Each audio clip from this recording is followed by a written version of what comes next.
She was already inside the courtroom when I walked in, sitting at the wrong table, in the wrong chair, wearing my name like something she had found on the side of the road and decided to keep because nobody was watching. I stopped in the doorway. The bailiff said something, asked me to take a seat, I think, but his voice did not reach me properly. I was looking at my own face, my own jaw, that slight tilt of the head she does when she is pretending to pay attention to someone. We have been doing that tilt since we were 6 years old, and I know exactly what it means when I do it. And I know exactly what it means when she does it. It means she is already 2 moves ahead, and she is letting you catch up on your own time. I pressed my thumbnail into my left palm, hard, counted to 4. Then I walked in. There is no cinematic way to describe what it feels like to see your own face sitting at a defendant's table in a county courthouse on a Tuesday morning. There is no music, no slow motion, just fluorescent lighting and the smell of floor wax and old coffee and the low specific sound of papers being shuffled by people who have been in rooms like this enough times that no, longer means anything to them. And your own reflection, 12 feet away, tilting her head slightly, not looking at you yet. Before I tell you how she got away with it for 11 months, you need to understand what she actually took. Not just the money, though she took that. Not just my name, though she took that too. I need you to understand what I had before she reached in and cleaned it out. Because when you know what it was, how specific and small and hard-won it was, you will understand why I did not just file a report and move on.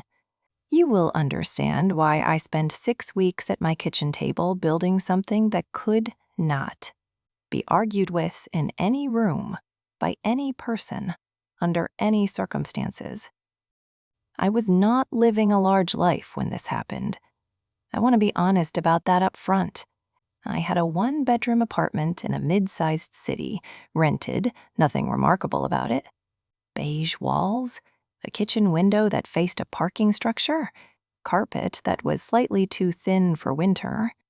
I worked from home doing legal transcription, quiet work, careful work, the kind where you spend all day listening to depositions and arbitration hearings and other people's arguments. And you type every single word exactly as it was spoken. And then you close the file and open the next one. It suited me. I have always been better at observing than being observed. What I had, the thing I was actually proud of, was a settlement. 18 months of a wrongful termination case. My own attorney had told me early on that the odds were not great, that their legal team was expensive and experienced, and they were going to make it slow and uncomfortable. He said I should think carefully about whether I wanted to go through it. I told him I wanted to try, and I won $43,000.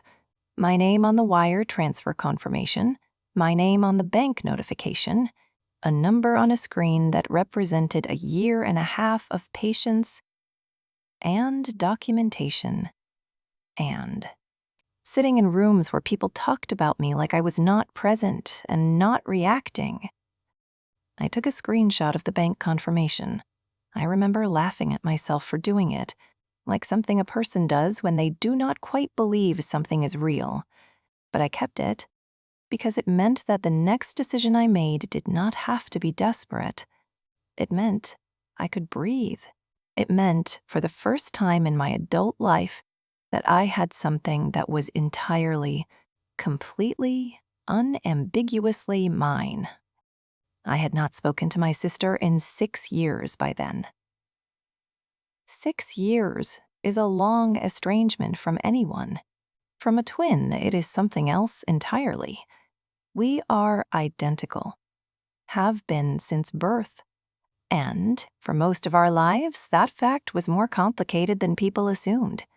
Nobody confused us after we were children.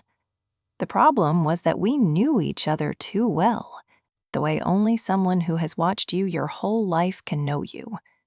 She knew my handwriting, my voice, the exact pitch and cadence, and the slight pause I put before a word I am not sure about.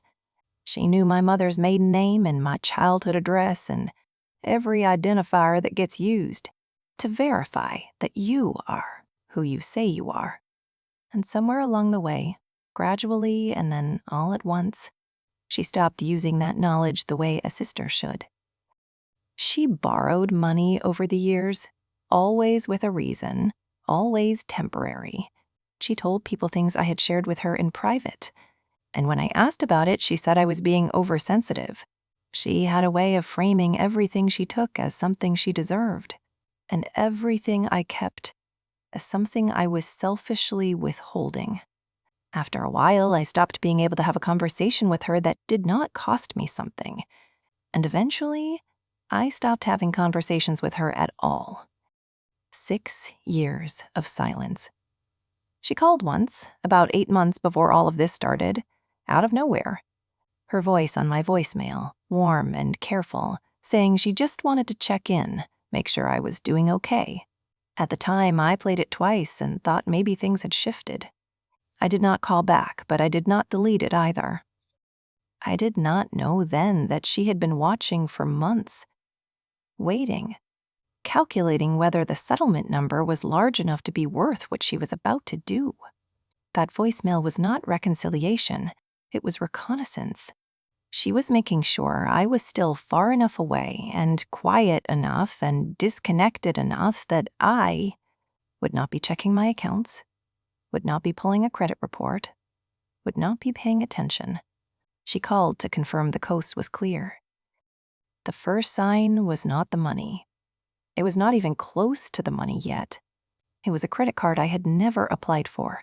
I was on the phone with my bank on an ordinary Wednesday afternoon, trying to dispute a charge on my debit card, a subscription I had canceled months earlier that had billed me again. The customer service representative was going through my accounts, and she mentioned it the way. You mention any piece of information, matter of fact, just confirming. She said she could see the account ending in 4471, opened last March, and would I like to address that one as well? I said I did not have an account ending in 4471. She paused, asked me to confirm my date of birth, my mother's maiden name, my childhood address. I confirmed all of it. She said the account was in good standing, that it had been making regular minimum payments for 7 months. I pressed my thumbnail into my palm and asked her to read me the billing address. A P.O. box. A town 2 hours away from where I lived. I stayed very still. I asked her, quietly, whether anyone had recently updated the linked phone number on that account. She checked. Yes, 3 months ago, changed to a number I did not recognize. 3 months ago, I was in another state entirely, at a family friend's funeral. I have the hotel receipt, the gas receipt, a toll record from the highway both ways. I was not in 2 places at once. My sister has the same date of birth, the same mother's maiden name, the same childhood address, the same voice, the same answer to every security question ever designed to keep someone else out of your life. I got off the phone. I sat down on the kitchen floor with my back against the cabinet, and I stayed there for a while. Not crying, not panicking, just still, thinking about the shape of what I was looking at. Then I pulled my full credit report, and what I found in that report, all 7 pages of it, was the thing that made my hands stop working properly for about 60 seconds. 4 accounts I had never opened. A credit card from last March, a personal loan inquiry that had been denied, a second credit card that had been approved and was currently carrying a balance, and one entry I read 3 times before my brain fully processed it. A wire transfer request filed against my settlement account for the full balance. $43,000 denied once, then approved 11 days later after a phone verification. I called the bank and asked for the fraud department directly. The representative told me the verification call had lasted 4 minutes and 20 seconds. The voice match had been noted as satisfactory. Of course it had. Of course. We had the same voice. We have always had the same voice, same pitch, same rhythm, same slight hesitation before a word that matters. I have listened to recordings of Dana talking, and for half a second, before my brain catches up with itself, I always think I am hearing myself. I asked the fraud representative to preserve the call recording and not mark the case as resolved. I said I would be filing a fraud affidavit within 24 hours, and I needed every record intact. She started walking me through the standard process, and I said, carefully, that I understood the process, that I transcribed legal documents for a living, and I needed confirmation that the records were preserved before I got off the phone. There was a pause. Then she said yes, they were preserved. I found the FTC identity theft report portal at 2 a.m. I filled out every field, filed it, saved the confirmation number, and printed the confirmation page. Then I made a list on paper, because my brain organizes better that way when something is too large for a screen. Everything I had that Dana did not know I had. The hotel receipt and toll records from the funeral trip. A text from 3 years ago where she had asked, casually, what the settlement was looking like. What number was I expecting? And I had told her, because she was my sister, and I was still in the habit of telling her things. And the voicemail?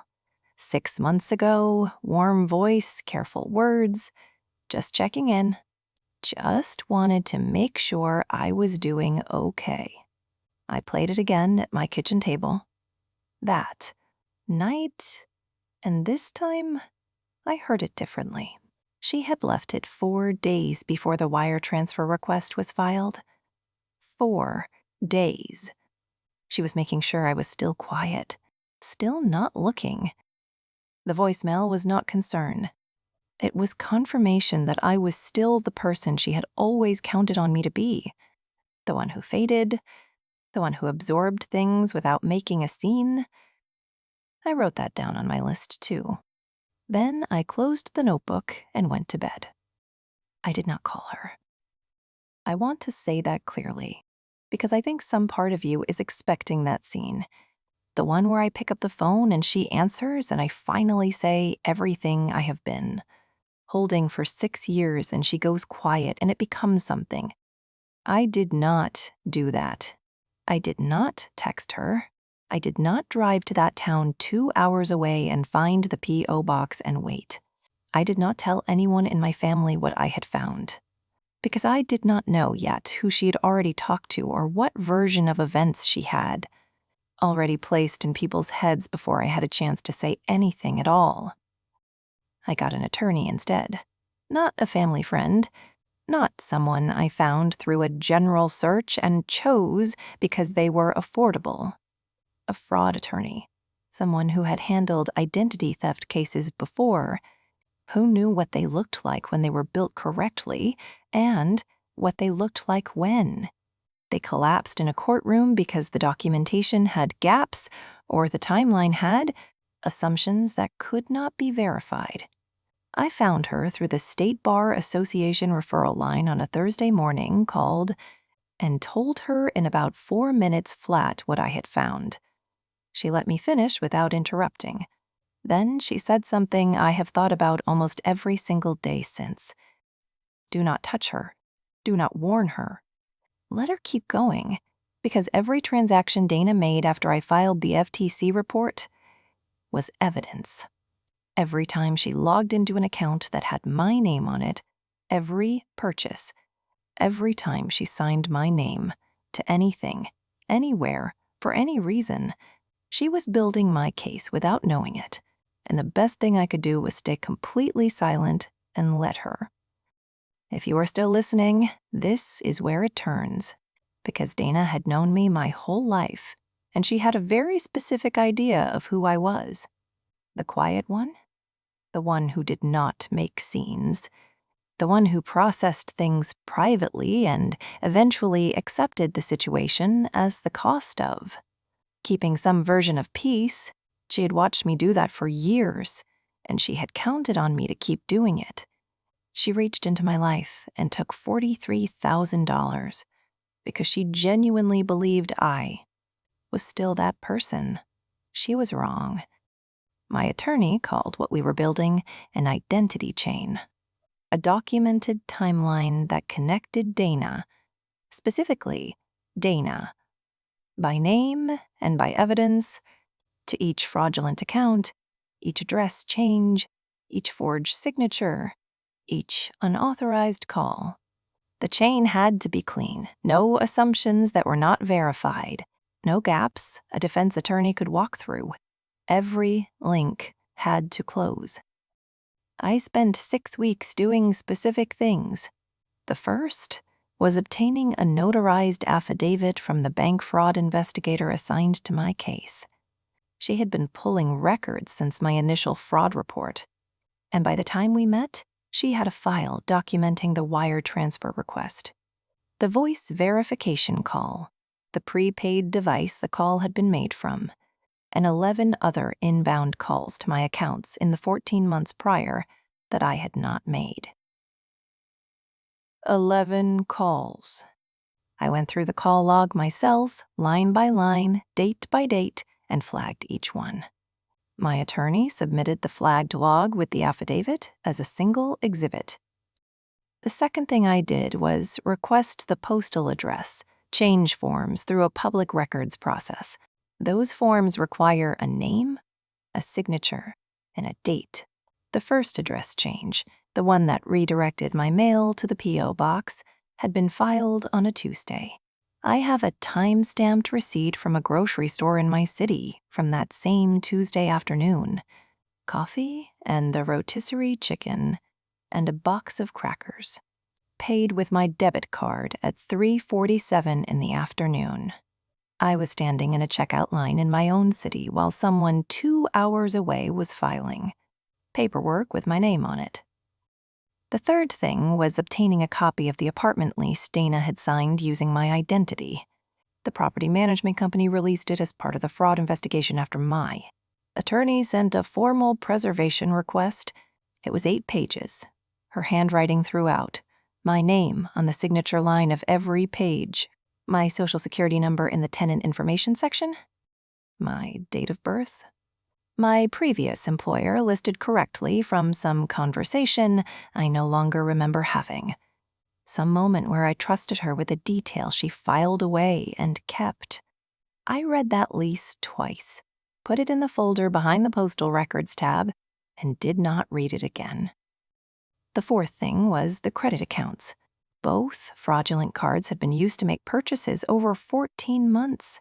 My attorney subpoenaed the transaction records. The purchases were ordinary, groceries, gas, a streaming subscription, a dentist appointment co-pay, utility bills, the kind of spending that belongs to a person who is simply living a life. Dana had been living a life, my life, in my name, with my credit, in an apartment signed with my signature, making unremarkable everyday purchases that left a 14-month paper trail going directly back to her.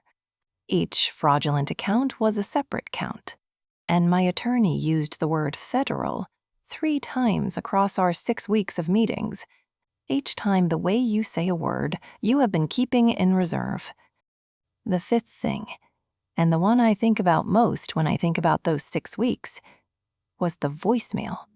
My attorney listened to it twice, then asked me when it had been left relative to the wire transfer request. I told her, 4 days prior. She wrote something down and did not say anything for a moment. Then she said they would include it in the timeline exhibit, not as direct evidence of the transfer, but As context for premeditation, she said it quietly, like she was thinking out loud, and then she moved on to the next document. Premeditation. I sat with that word for a long time after that meeting. What I found in that manila folder after 6 weeks, not each document individually, but all of it together, laid out in chronological order behind color-coded tabs, was the shape of a decision. Not a mistake. Not a moment of desperation or poor judgment or the kind of thing that happens when someone is backed into a corner. A decision made carefully over time, with research and patience and a specific knowledge of exactly how I worked, what I would and would not notice, and how long it would take me to figure it out if I ever did. She had watched me for years. She knew I kept to myself, that I was not close enough to the rest of the family to hear things through the grapevine, that I handled my finances privately and did not talk about money with people who might ask follow-up questions. She knew the estrangement meant I was not likely to reach out to her directly. She had taken all of that, every quality I had that leaned toward privacy and self-containment, and used it as cover. The thing she did not account for was that the same qualities that made me easy to hide from also made me very good at building a case once I knew one needed to be built. I am patient. I am precise. I do not stop in the middle of something because it becomes uncomfortable.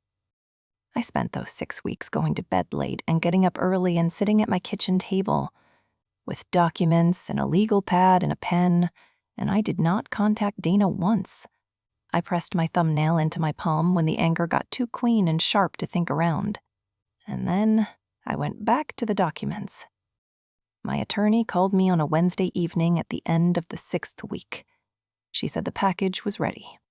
She said she had spoken to the court and obtained pre-authorization, pending hearing confirmation, for an in-court DNA comparison order. Buccal swabs. Processed same day, results submitted to the court by end of business.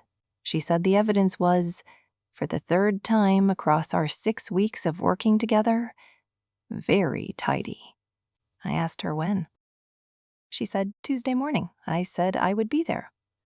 I want to tell you something about the night before the hearing because I think it matters. I did not rehearse. I did not write out a speech. I did not call anyone to talk through what was about to happen. I ordered food, ate it at my kitchen table, watched something on television that I cannot now remember at all, and went to bed before 11. I slept well. Properly. The first full night of sleep I had in 6 weeks. I think that is worth saying because it surprised me. I had expected the night before to be the hard part. The pacing, the second guessing, the 2 in the morning spiral where you start to wonder whether you have made this bigger than it needed to be. None of that came. I lay down and I slept because there was nothing left to do. The folder was in my bag. My attorney had the copies. The timeline was airtight. The pre-authorized DNA order was signed and sealed and waiting. Everything that could be prepared had been prepared. What I found in that specific kind of calm, the kind that only exists after you have done everything a person can do, was that it did not feel like power. It did not feel like victory. It felt like standing at the end of something, long and being allowed, finally, to see the door. I got up Tuesday morning, put on a dark blazer over a plain black blouse, and pulled my hair back tight. Not for any dramatic reason, but because I wanted there to be one clear visual difference between me and the woman I was going to face in that courtroom, and I was going to be the one who looked like she had come there on purpose. I drove to the courthouse, parked, walked through the entrance, showed my identification to the security officer, my actual identification, my actual face, my actual name, and walked down the hallway toward the courtroom. The door was partially open. I stopped in the frame and looked in, and there she was. Same face, same jaw, cream blouse, hair down loose around her shoulders, sitting at the respondent's table with her shoulders relaxed and her posture almost bored. Talking quietly to her public defender like this was a billing dispute she expected to resolve before lunch. She had a paper coffee cup near her left hand with a plastic lid. She had not touched it since she set it down. She did not know I was at the door. What she did when she finally turned and saw me, that still makes my hands shake when I think about it. Not because she looked frightened, but because for 1/2 second, maybe less than that, she looked relieved. Like some part of her had been carrying something unbearable for 11 months, and the thing she had been secretly waiting for was someone to finally walk through that door and make it stop. That 1/2 second passed. Her face went still and closed and careful, and I walked to my seat. The courtroom held 7 people besides the judge and the bailiff.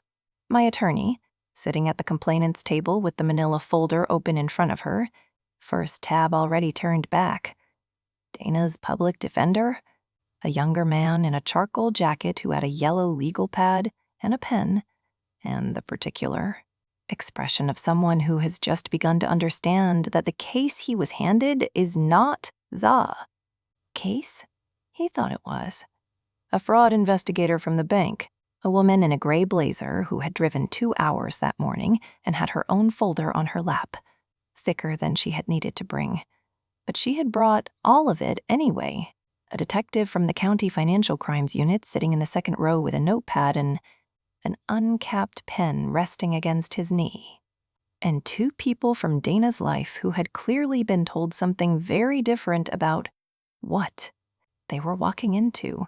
A younger woman sitting very straight in the back row with her hands folded in her lap like she was in church.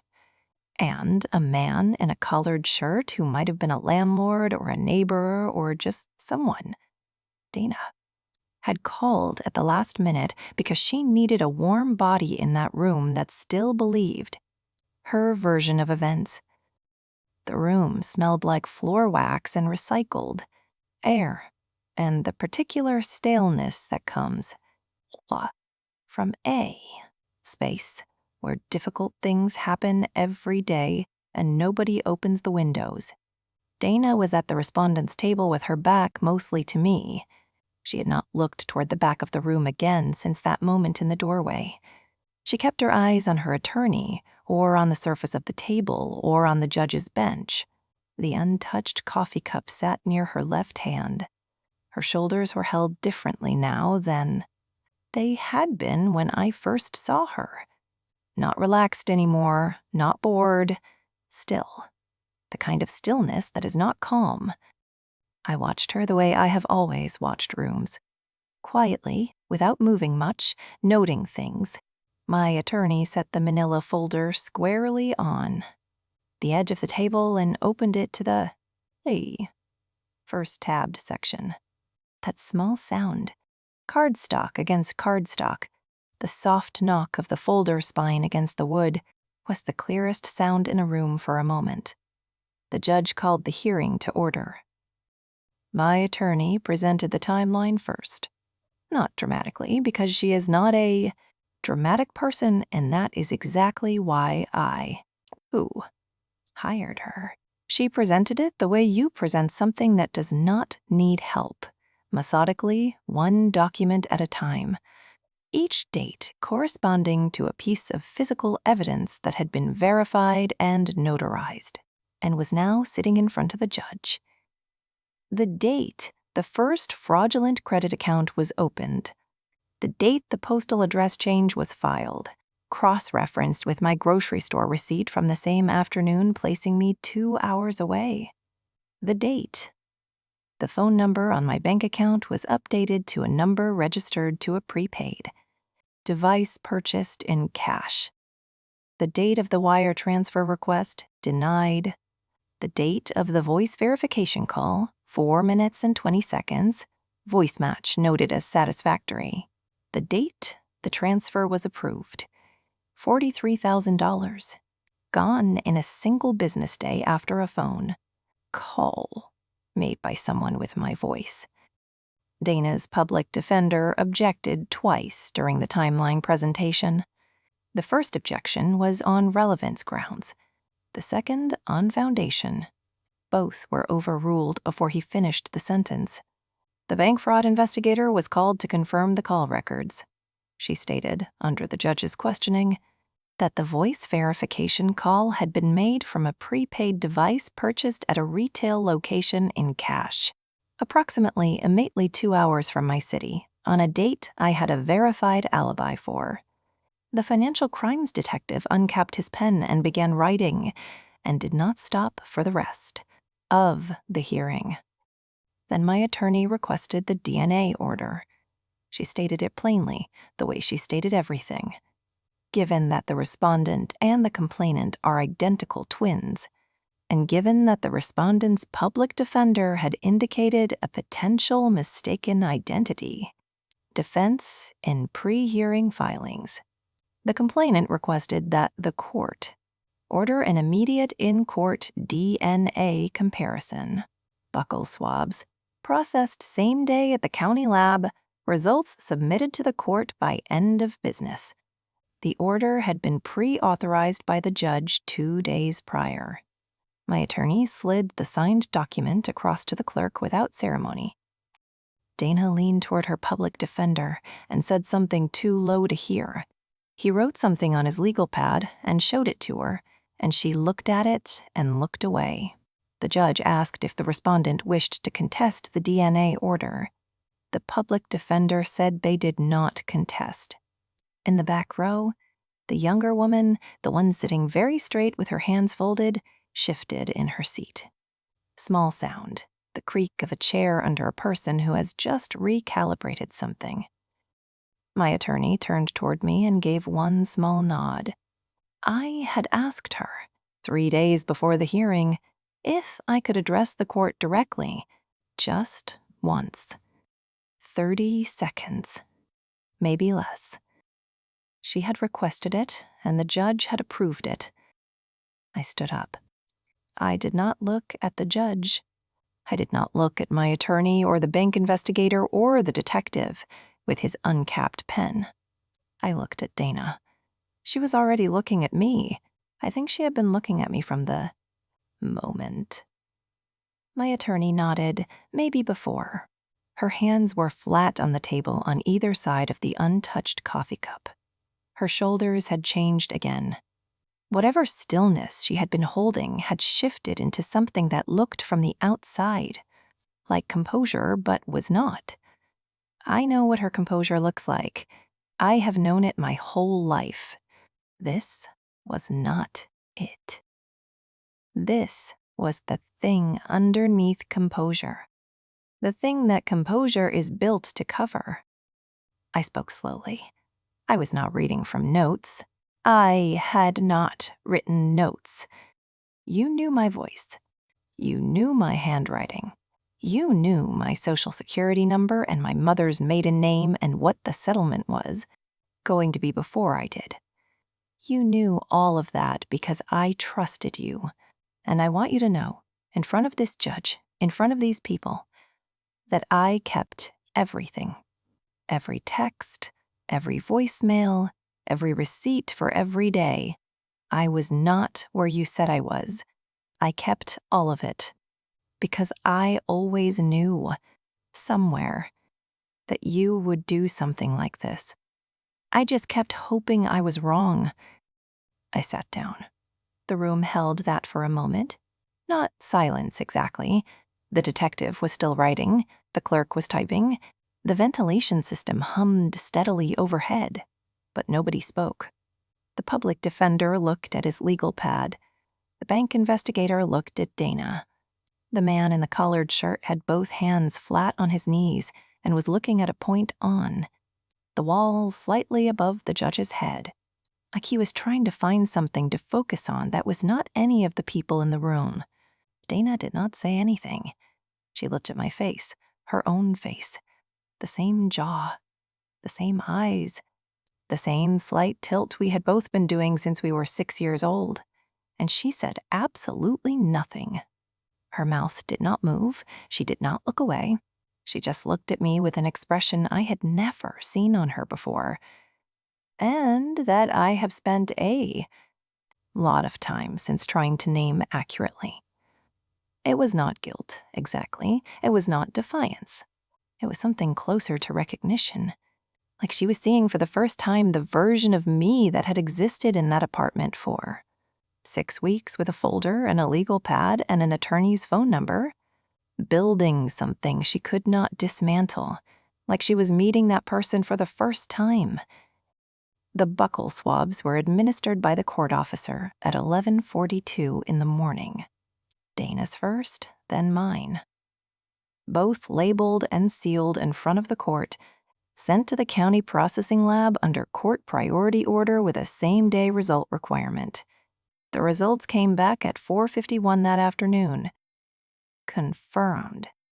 Identical twins, which closed every door the defense had been standing near. Mistaken identity. Closed. Coincidental data match. Closed. The argument that some unnamed third party had done this without Dana's knowledge. Closed. The woman who had opened 4 accounts in my name filed 2 address changes with my personal information, signed my name to an 8-page lease, used my social security number on employer reference forms, and called my bank with my voice to authorize the transfer of my entire settlement. Was my sister. Documented, DNA confirmed on the court record. The judge issued the emergency injunction before 5 o'clock. Dana was legally prohibited, effective immediately, from using my name, my social security number, my date of birth, or any associated financial credentials. The 2 fraudulent credit accounts were frozen pending criminal referral. The apartment lease, 8 pages, her handwriting, my name on every signature line, was declared void. The property management company received formal notification, same day. She had 30 days to vacate a residence she did not legally occupy. The wire transfer, $43,000. Every cent of what I had won and saved and taken a screenshot of because I needed it to. Real, was ordered into recovery proceedings. It would take months to come back fully, but it was moving. It was documented. It was no longer sitting somewhere being quietly spent by someone living a life that belonged to me. The financial crimes detective filed a criminal referral that afternoon. My attorney told me quietly in the hallway outside the courtroom that the criminal case was the DA's decision, but the evidence package was, she said, for the 3rd time in 6 weeks, very tidy. The younger woman in the back row left during the recess between the hearing and the results submission. She gathered her bag and her jacket quietly and walked out without speaking to anyone. The man in the collared shirt left right behind her. Neither of them said goodbye. They just went. The way people go when they realize that the room they walked into is not the room they were described. Dana lost the apartment, lost the fraudulent accounts, lost the legal claim to the settlement funds, lost the public defender to his next case, and lost the 2 people she had brought to that room to believe in her, who left before the results were even announced and had nothing to say on the way out because there was nothing that could be said. But what I think about most, more than the injunction, more than the recovery proceedings, more than any of the specific and measurable things she walked out of that courtroom without, is that she lost the performance. She had spent 11 months being me, moving through my name and my credit and my future, with a fluency that came from a lifetime of watching me. And in that small wood-paneled room under fluorescent lights on a Tuesday afternoon, the performance ended. The DNA results closed it. The injunction formalized it. And she sat at that table in a cream blouse with no witnesses left in the back row, and no defense left on the legal pad. And for the first time in 11 months, she had to simply be herself in a room full of people who now knew exactly what that meant. She had nothing prepared for that. The version of herself she had been running from, the one that needed to take something from me to feel like enough, had nowhere left to go. 3 weeks after the hearing, I got a letter from the bank. A form letter, 2 short paragraphs, formal language confirming that my account had been fully restored. The fraudulent transfer reversed. My credentials flagged for enhanced verification on all future access requests. I read it 4 times. Then I took a screenshot, the same way I had taken a screenshot of the original settlement confirmation 18 months earlier. The one was my name and the number that meant I had won something. I put both screenshots in a folder on my phone and labeled it simply mine. I changed my locks that same week. Dana did not have a key to my apartment, she never had, but I changed them anyway, because changing the locks is a physical thing you do when you need the fact of a decision to exist in the world outside your own head. You hold the new key, you turn it in the lock, you feel the mechanism catch, and something that had been unresolved for a very long time becomes resolved in a way that a document or a court order, for all their necessity, cannot quite replicate. I sat at my kitchen table on a Thursday evening with a cup of coffee, and I actually tasted it. The first cup I had tasted properly in months. Outside, it was getting dark early the way November does. That specific gray that comes down around 4 in the afternoon and settles in and stays. I did not have anything on. No television, no music, just the kitchen and the coffee and the quiet and my phone face up on the table with the folder, labeled mine sitting in it. I was tired. I want to say that honestly, because the version of this story where the ending feels like victory does a disservice to what it actually feels like. It does not feel like victory. It feels like the end of something long and necessary and deeply exhausting, like you have been carrying something with both hands for a very long time. And someone has finally said you can set it on the table. And you do. And your arms ache. And you are glad, genuinely and completely glad, that you did not put it down any sooner. The cream blouse was in my closet, the one I owned, the one Dana had mirrored that morning in the courthouse. I took it off the hanger and put it in a donation bag by the door without trying it on. I did not want it. I am not sure I ever had. 2 days after the hearing, a text came through from Dana's number. 7 words. I did not think you would actually do it. I read it once, pressed my thumbnail into my palm one last time, out of habit that was already starting to fade. Then blocked the number and set the phone face down on the table and sat there in the quiet for a while. There was nothing to say back. There was nothing left that needed saying. The court had said it, the documents had said it, the folder labeled mine said it every time I opened it. She thought she knew exactly who I was. She was right for a long time. And then she was not. So, I want to ask you something, and I mean it genuinely, because I know some of you have been somewhere close to this. Maybe not a twin, maybe not a settlement, maybe not a courtroom, but someone who had access, someone who had proximity and history, and enough of your details to know exactly where you were not looking. Someone who looked at what you had built, quietly and carefully and without much noise, and decided that because you were private about it, because you had always been the one who absorbed things without making a scene, that you would not fight for it when it mattered. What is the thing someone counted on you being too quiet, too trusting, or too tired to fight back about? And what happened when you finally did?